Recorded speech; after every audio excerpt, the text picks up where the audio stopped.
श्री गुरु भक्ति योग। हमें अयोग्य लगता हो फिर भी गुरु जो करते हैं वह योग्य ही है। गुरु के उपदेश में अविचल और अविरत श्रद्धा सच्ची गुरु भक्ति का मूल है। गुरु सदैव अपने शिष्य के हृदय में बसते हैं। कबीर जी कहते हैं, गुरु और गोविंद दोनों मेरे समक्ष खड़े हैं तो मैं किसको प्रणाम करूं। धन्य है वे गुरुदेव जिन्होंने मुझे गोविंद के दर्शन करवाए। केवल गुरु ही अपने योग्य शिष्य को दिव्य प्रकाश दिखा सकते हैं।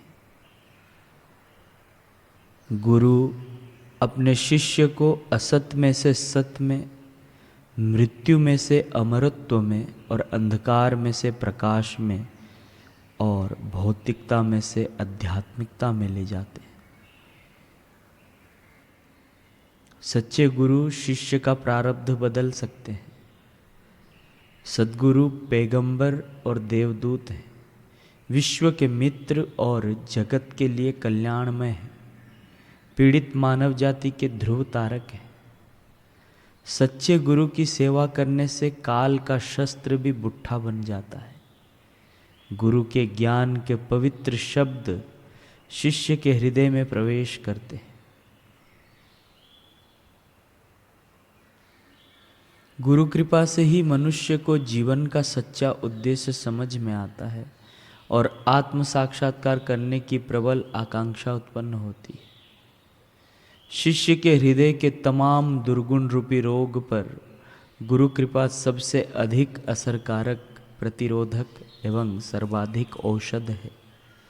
यदि कोई मनुष्य गुरु के साथ अखंड और अविच्छिन्न संबंध बांध ले तो जितनी सरलता से एक घट में से दूसरे घट में पानी बहता है, उतनी ही सरलता से गुरु कृपा बहने लगती है।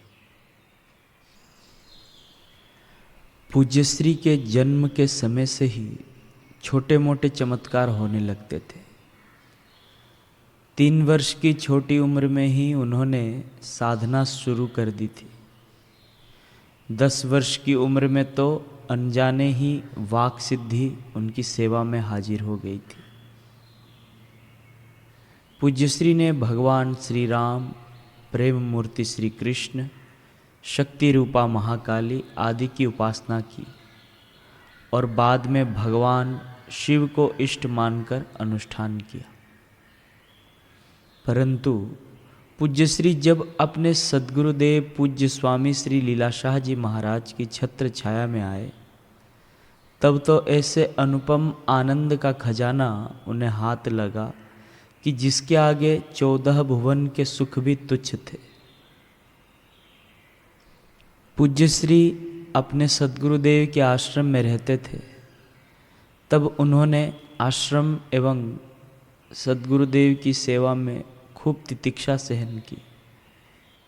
उन्हीं के शब्दों में कहें तो, मैं जब गुरुदेव के आश्रम में रहता था तब वहाँ के सब लोगों को सहाय रूप सिद्ध होता था।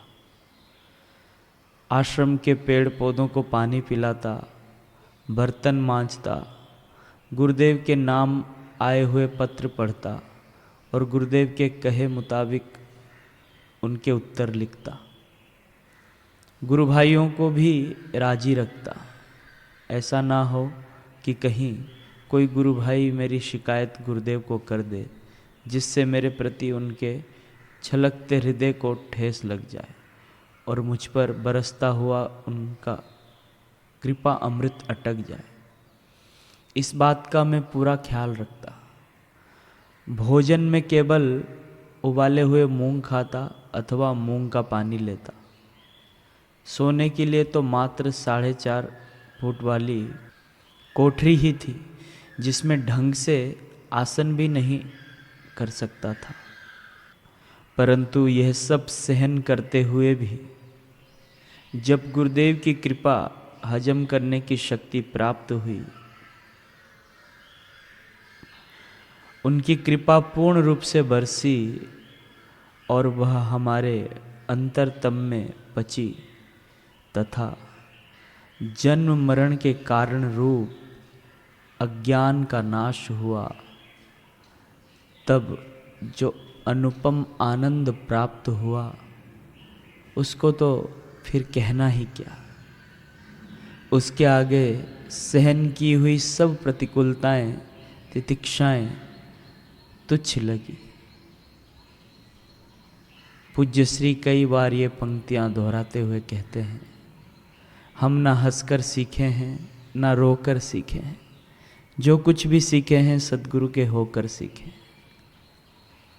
ओम आनंद, ओम आनंद, ओम आनंद।